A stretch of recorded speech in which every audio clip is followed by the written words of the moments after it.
Safe to say, it's a bit windy. Yeah. Welcome to summertime.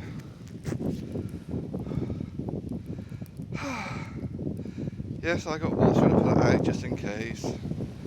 Believe me, these leaves don't want to fucking burn. I've tried.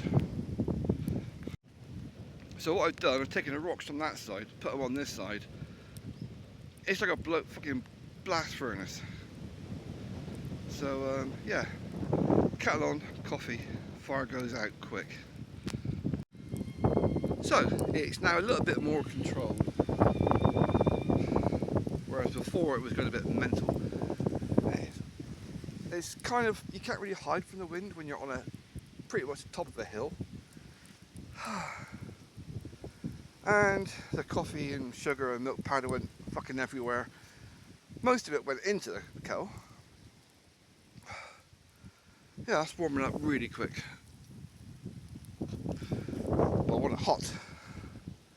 If you're not saying no fuck when it hits your tongue, it's not hot enough. But I don't want to put too much wood on, because I don't want to have to fuck off and leave it still burning.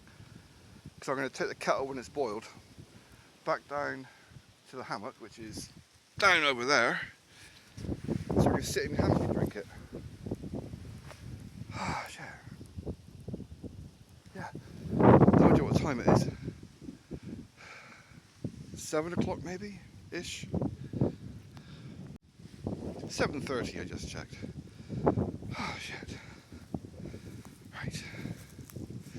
Yeah, that is really fucking cold. It's meant to be coldest temperature last night, 17 Celsius. Was it? Fuck. It might have been down in the valley, but up here with the wind chill factor, we're talking not far off, I don't know, like 5 Celsius maybe?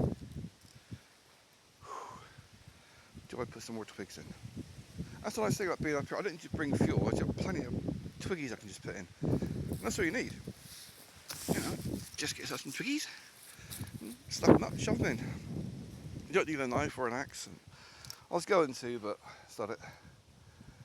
If I start going up for more than one knife at a time, I might take more of my camping kit. Because I've got an axe, knife, and other bits and pieces. Fucking hell. Yep, a few more twiggy bits.